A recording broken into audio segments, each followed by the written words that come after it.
Bonjour à tous, c'est Sarah Lou, j'espère que vous allez bien, que vous passez une excellente journée. N'hésitez pas à vous abonner et à cliquer sur la petite cloche de notification pour recevoir les guidances quotidiennes. Allez, c'est parti, on va y aller aujourd'hui avec le Bretécher pour savoir quels sont les messages. Ok, alors ça fuse, ça fuse, ça fuse. Là, on en a un peu trop. Alors, le premier message, de quoi nous parle-t-on? On nous parle de rupture, ok. Ensuite, on nous parle de détachement, très bien. Et on va voir s'il y a un autre message. Et on nous parle d'argent. Bon, alors, rupture, détachement et argent. Alors, le message, ça peut être tout simplement qu'en ce moment, vous êtes un petit peu trop focalisé sur tout ce qui est matériel. Vous vous faites du souci matériellement parlant, mais aussi on peut nous parler d'une rupture où il y a des soucis, des choses à régler par rapport à de l'argent et de prendre par rapport à ça une certaine distance. Alors écoutez, on va développer tout ça de toute façon avec le Béline. Alors, de quoi s'agit-il plus exactement? Bon, déjà, super. Première carte qui se retourne, on a la meilleure carte du jeu, donc la carte bleue, NDR quand même, parce que cette carte dans le Béline, on l'appelle la carte bleue, et regardez ce qu'il y a quand même sur le, oh là là, sur le tarot Bretécher, ben on a une carte bleue aussi, MDR. Bon, effectivement, on va parler du domaine financier, où dans cette situation, le domaine financier a une grande importance. Ici, on nous parle quand même d'amour. On nous parle de départ. Et nous avons les pénates. Bon, alors pour moi, c'est une situation quand même où on parle d'argent, mais une situation aussi qui fait référence à un couple. Alors, je peux avoir quelque chose... Vous voyez, ici, on nous parle de rupture. C'est comme si... Là, il y avait quelque chose qui s'est effondré, peut-être une, comment vous dire, une façon de considérer la vision du couple. Voilà, c'est plutôt ça, vous voyez. La vision du couple, c'était avoir tout ce qu'il faut matériellement, c'était ça. Et moi, j'ai plutôt réussir financièrement. L'amour, c'est avoir une belle maison, tout ça. Et on vous dit que là, il y a quelque chose... C'est bizarre, vous voyez, d'un côté, j'ai la carte de la réussite, j'ai l'amour, j'ai des très jolies cartes. Et je ressens pas que ce soit aussi idyllique que ça. Alors, je ne sais pas pourquoi je vous dis ça. Le cloître, ouais. D'accord, ça y est, j'ai compris. Voilà, désolé, il m'a fallu le temps pour déclencher. Ok, j'ai compris. Alors, je vous explique. Les premières cartes, rupture, détachement, argent. Là, en fait, il y en a certaines qui ont un échec, une déception, une désillusion. Ce sont des personnes qui ont fondé beaucoup d'espoir sur une histoire d'amour. Alors ici, c'est pour ça qu'on a la meilleure carte du jeu. Ce sont des personnes qui se sont données à 3000% de tout leur cœur à quelqu'un. Donc c'est très très joli pour justement un départ vers quoi? Un départ évidemment vers la réussite. Vous allez me dire, quand on se met en couple, ben, c'est le but que ça fonctionne, le but qu'on soit heureux. Mais là, en plus de l'amour de la situation, le but aussi c'est les pénates. Peut-être un projet d'achat immobilier, peut-être une mise en vie en commun, etc. Et il y a quelqu'un qui avait fondé, qui se disait, ma vision du couple, c'est je vais mettre l'autre à l'abri, on va avoir une belle maison ou un bel appart, et du moment où on aura tout ça, ben, ça va fonctionner. Voilà. Sauf que là, ben, il y a la fatalité. C'est-à-dire, on a vu la rupture, hein, fatalité, rupture, il y a quelque chose qui s'interrompt, il y a quelque chose qui se coupe. Et vous voyez, en fait, c'est comme si vous refusiez, vous ou la personne concernée par ce tirage, comme si cette personne refusait de voir les choses qui s'effondrent. Ici, on a la renommée et on a l'élévation. Là, j'ai vraiment quelqu'un qui veut sauver son couple à tout prix. Mais parce que derrière ça, il y a un idéal. C'est pas tellement... Alors, il y a de l'amour dans ce couple-là, il y a des sentiments réciproques, mais c'est aussi un idéal. Il faut que l'idéal reste intact. Il faut que l'idéal ne soit pas entaché. Vous voyez, il y a un poids par rapport à la famille aussi. Ici, on a la carte de l'héritage. Par exemple, dans ma famille, divorcer, ben, c'est pas possible. Voilà.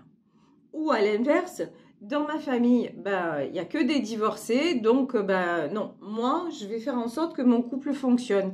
En tout cas, dans ce tirage, il y a vraiment une distorsion entre la réalité.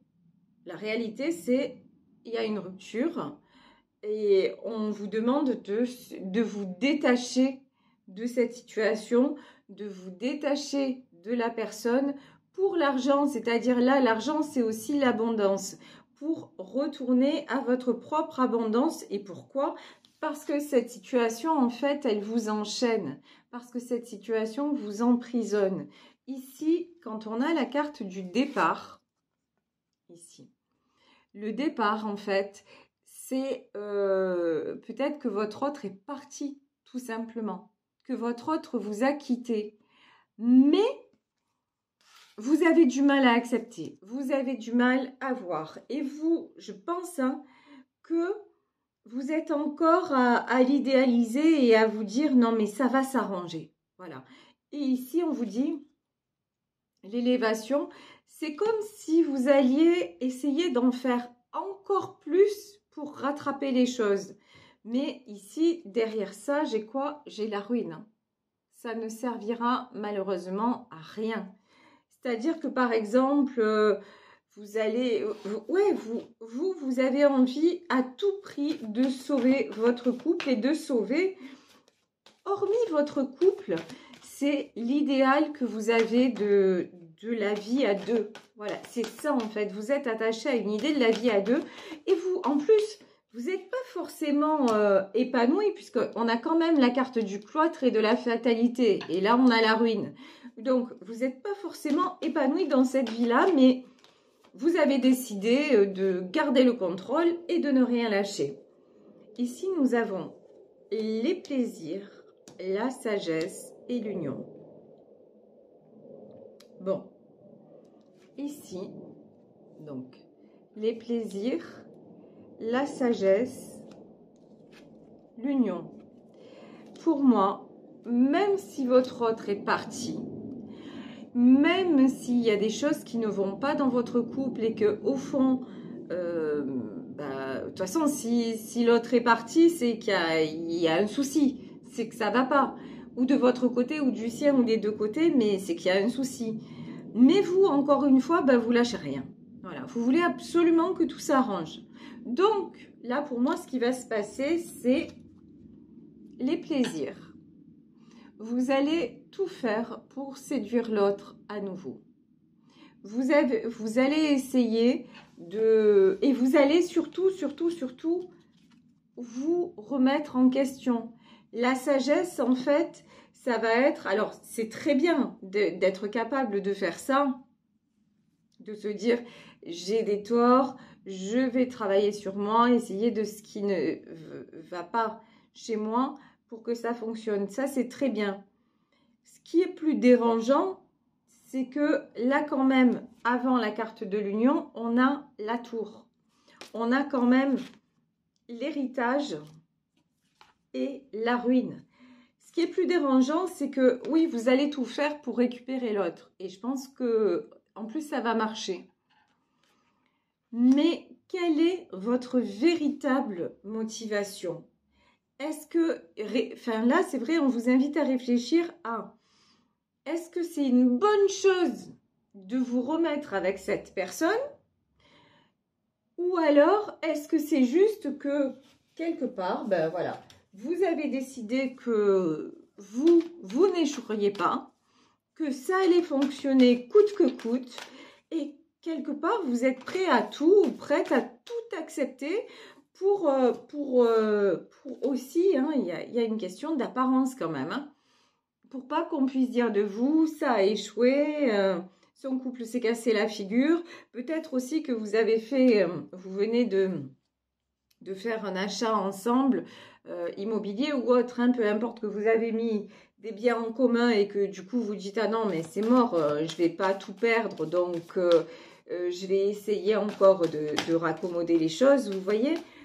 Mais ce que je ressens, c'est que encore une fois, c'est pas pour c'est pas parce que vous aimez l'autre à la folie, c'est pas parce que vous êtes très heureux avec et que vous pouvez pas vous passer d'elle ou de lui parce que vous avez vous projetez ensemble, c'est en fait c'est dingue, mais c'est pas ça que je ressens. Ce que je ressens, c'est que ouais, vous avez mis un enjeu sur ce couple-là. Et c'est avec elle ou avec lui, mais ça pourrait être presque avec quelqu'un d'autre, vous voyez. Mais vous, il faut pas échouer. Ici, j'ai le 9 de Pentacle, j'ai la Reine d'épée et j'ai le 8 de coupe. Alors, là, je ressens deux énergies différentes. J'ai quelqu'un, je pense que c'est la personne qui est partie. Alors, la personne qui est partie, elle, 9 de Pentacle. C'est quelqu'un qui a décidé, qui a fait son choix de penser. Là, c'est le choix de penser à elle ou à lui, de vivre sa vie. Voilà. Et qui s'épanouit ailleurs. Voilà. C'est quelqu'un qui a décidé de rompre vraiment et qui a réussi aussi à se détacher de vous. Là, ici, j'ai une reine d'épée. Donc, c'est une énergie féminine. Là, c'est plutôt une énergie féminine. Quelqu'un qui a tranché. Quelqu'un qui a dit de toute façon, bon ben, moi, je veux vivre un peu. Hein, j'ai quand même une petite notion à ma manière et de façon égoïste. Et de l'autre côté, j'ai quelqu'un qui est en 8 de coupe. J'ai quelqu'un qui se sent malheureux ou malheureuse, trahi, quelqu'un qui se pose des millions de questions, mais qui culpabilise en fait, vous voyez. D'un côté, j'ai quelqu'un qui s'épanouit et qui assume ses actes, et d'un autre côté, j'ai quelqu'un qui culpabilise, à bloc, de savoir et qu'est-ce que j'ai fait, et qu'est-ce que j'ai dit, et pourquoi, et comment, et qui va essayer aussi de se racheter, entre guillemets, avec de l'argent. Et quand je vous dis de se racheter, entre guillemets, avec de l'argent, pourquoi je vous dis ça? Parce qu'ici, quand même, sur cette carte, on a un 9 de Pentacle. Pour moi, la personne qui est partie, là, en tout cas, ce que je ressens, c'est que cette personne n'est pas indifférente à tout ce qui est matériel. C'est quelqu'un qui est quand même, qui a un petit côté profiteur, c'est peut-être pas le terme, mais qui aime bien quand même. Voilà, qui aime bien le confort, qui aime bien. Donc, vous, qu'est-ce que vous allez essayer de faire? C'est de lui proposer ce qu'elle aime. Ben, évidemment, quand on veut rattraper quelqu'un, comme on dit, on n'attire pas les mouches avec du vinaigre.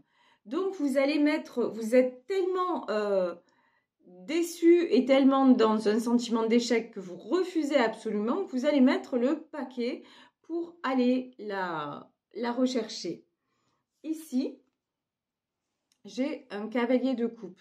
Vous, on voit que vous avez des sentiments, que vous avez aussi ce côté, un petit côté un peu immature, un peu naïf aussi, vous voyez, un petit côté fleur bleue, voilà, j'ai envie de dire ça. Et d'ailleurs, c'est ce petit côté fleur bleue dont cette reine d'épée a profité. C'est-à-dire que ben là, avec l'artiste, moi j'ai une notion aussi de manipulation. C'est quelqu'un qui sait très bien comment vous faire réagir, vous faire culpabiliser, vous faire craquer, mais craquer même pour revenir vers elle, etc. Et ici, on a sur le 8 de coupe, on a le hiérophante. Et là, pour moi, le hiérophante, c'est dans cette situation quand même, il y a une notion de jugement, il y a une notion de... Il est temps de prendre la bonne décision, vous voyez? Alors, c'est quoi la bonne décision? Ici, donc, ce cavalier de coupe, on voit qu'il est très, très triste. On voit que c'est quelqu'un qui... C'est quelqu'un quand même, ici, en 4 de bâton, qui est mélancolique, qui a de véritables sentiments, hein, ça c'est clair et net, qui est déçu, qui est blessé, qui est meurtri, qui a aussi, là quand même sur le 4 de coupe, j'ai quelqu'un qui se sent seul et qui aurait parfois un peu envie de s'isoler aussi. Mais je pense que cette reine d'épée va le pousser à communiquer. Ici, on a le 8 de bâton.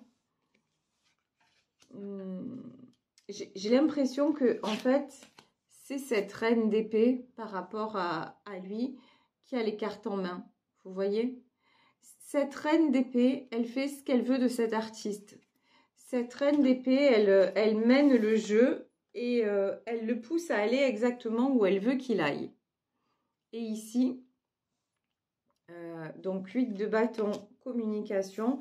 Et de toute façon, alors, vous, la personne concernée par ce tirage, est en 10 d'épée.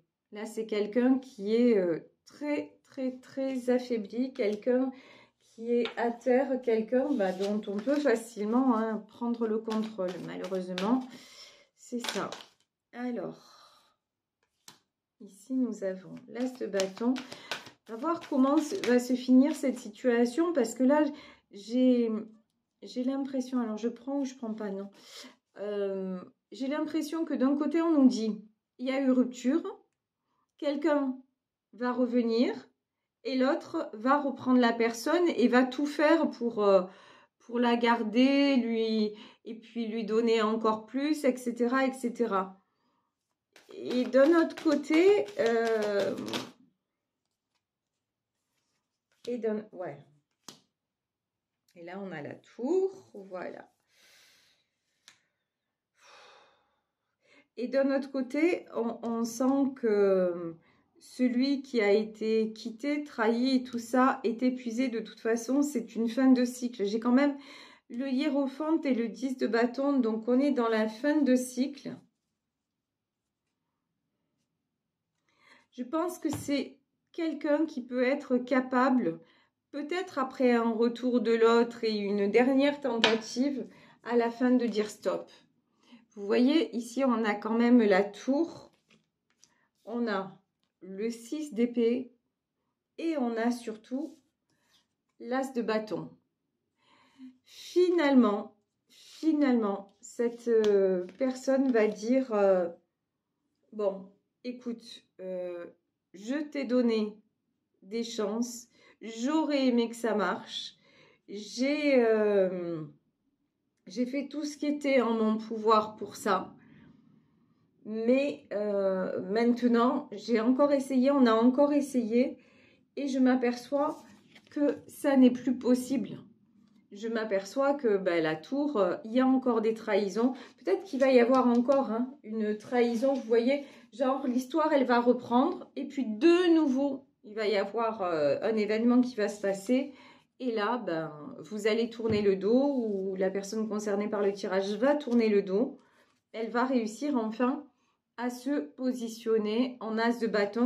Il y a quelque chose de toute façon pour moi, cette histoire, elle est vouée à se terminer. Elle est vouée, pourquoi elle... ouais. Hop, hop, hop, hop. Ouais, de toute façon, il va y avoir la rupture va finir par être actée définitivement. Pourquoi? Regardez, ici nous avons l'ermite et nous avons le puits. Alors, pourquoi cette histoire, d'un coup, ça s'est passé comme ça? Parce que là, vraiment, on a le hiérophante et on a le 10 de bâton. Pour moi, c'est quelque chose qui était déjà destiné. C'est un karma, hein, c'est une résolution de karma qui se passe pour tout simplement que vous puissiez recadrer votre vision du couple et de la famille. Vous dire que tout simplement, vous avez fait tout ce que vous avez pu, que déjà le fait d'être bien matériellement, de donner à votre autre tout ce dont il a besoin ou tout ce dont elle a besoin, d'être toujours aux petits soins, c'est pas forcément, ça marche pas à tous les coups. Voilà, je vous dis pas de pas donner, hein, c'est pas du tout ça, mais vouloir en faire des tonnes comme ça, et surtout en fait quand on se sent dans le mal-être dans son couple, quand on sent qu'il y a des choses qui ne vont pas, mais essayer de rattraper à tout prix, là on vous dit, tu le vois, ça ne sert à rien. Ça sert juste à t'enfermer encore plus, à te faire manipuler. Et puis finalement, l'échec est retardé. La rupture, c'est pas une vraie rupture parce qu'elle reprend, mais c'est reculer pour mieux sauter. De toute façon, la rupture aura lieu parce que ton idéal est trop grand. Révise ton idéal. Et c'est pas que votre idéal, il est trop grand. C'est que là, tout simplement, vous avez encore des choses à apprendre. Vous n'êtes pas tombé sur la bonne personne. Et maintenant, on vous dit, juste déterminer ce qu'il vous faut ici. L'as de bâton, il y a peut-être des choses que vous avez acceptées justement chez cette personne avec qui vous avez rompu et puis vous êtes revenu et rompu, etc. Peut-être que ce que vous avez accepté jusqu'à maintenant, tout simplement, il faut déposer le fardeau, il ne faut plus l'accepter, tout simplement. Et vous, aussi, on vous met en garde, faites attention. Ici, on a l'ermite et on a le puits. Faites attention aussi à ne pas trop culpabiliser et à ne pas trop vous renfermer. Ouais, reine de bâton. Heureusement, vous avez quelqu'un de bienveillant à vos côtés qui va vous aider à ne pas le faire. Hein. Donc, un ami, une amie fidèle, en tout cas, quelqu'un qui est de très très bons conseils pour vous dire non, non. Ne cédez pas à cette tentation-là, ça ne sert à rien. Donc voilà, un jour, vous aurez le couple qui vous conviendra, vous aurez la bonne personne à vos côtés, une personne que vous pourrez gâter et voilà, avec qui tout ira bien et qui vous gâtera en retour. Mais n'acceptez pas, là ce qu'on vous dit, c'est que ok, vous êtes peut-être jeune, vous aviez une certaine vision du couple, de l'amour et tout ça. Vous avez tout fait pour que ça se maintienne, même vous êtes allé au-delà presque du respect de vous-même parce que vous avez mis longtemps à couper, vous vous êtes laissé manipuler. Maintenant, ça, c'est stop. Et c'est pas parce que vous coupez avec ça maintenant que je vous dis demain, vous n'attirerez pas une très belle histoire d'amour parce que derrière tout ça, quand même, on a la carte bleue et on a encore la carte bleue. Derrière tout ça, ça veut dire quoi? C'est pas l'argent, c'est l'abondance. Vous êtes capable d'attirer l'abondance parce que vous êtes un être d'amour qui avait beaucoup de valeur, mais placez-vous à votre juste valeur. Et dans cette situation, on vous dit attention au compromis, attention au truc. Si vous avez été trahi à plusieurs reprises et que cette personne revient ou que vous faites tout pour la récupérer, dites-vous que ce qui s'est déjà produit va certainement se reproduire. Il n'y a pas de raison pour que l'autre se remette en question parce que n'oubliez pas quand même que votre autre, comment elle apparaît ou comment il apparaît, c'est en 9 de pentacle. C'est quelqu'un qui se sent bien comme il est. Voilà. Même si c'est quelqu'un d'un peu égocentrique et tout ça, il n'y a pas de souci. Il se sent très bien comme ça ou elle se sent très bien comme ça. Le seul ou la seule qui est dans le mal-être et dans la tristesse et dans la culpabilité, c'est vous. Donc, sortez-vous de là, acceptez cette rupture, détachez-vous dans le sens où, voilà, ben, ok, on va passer à autre chose. Soignez vos blessures petit à petit. Et surtout, la leçon que vous devez tirer de tout ça, c'est dites stop. Quand on vous a trahi une fois, 2 fois, n'y retournez pas. Ça ne sert à rien. Vous ne faites que retarder l'échéance. Vous ne faites que vous causer encore plus de blessures. Donc, tranchez une bonne fois pour toutes et passez à autre chose. Tout en restant, et ça, je le reconnais, c'est très difficile, tout en restant dans l'ouverture et tout en vous disant, de toute façon, je continue à croire à l'amour, à croire en une belle histoire et je sais que ça va m'arriver parce que je vais rester ouvert et ouverte au monde, aux opportunités. Je vais continuer à avoir une vie sociale. Je ne vais pas passer mon temps à en vouloir à l'autre parce que ça servira qu'à me pourrir la vie à moi. Et j'avance vers le meilleur en me souhaitant le meilleur. Voilà, écoutez, je vais vous laisser sur cette guidance en espérant qu'elle aura pu aider certaines d'entre vous. Moi, je vous embrasse très très fort, je vous souhaite une excellente journée et je vous dis à demain pour un nouveau tirage. Bisous à tous, ciao.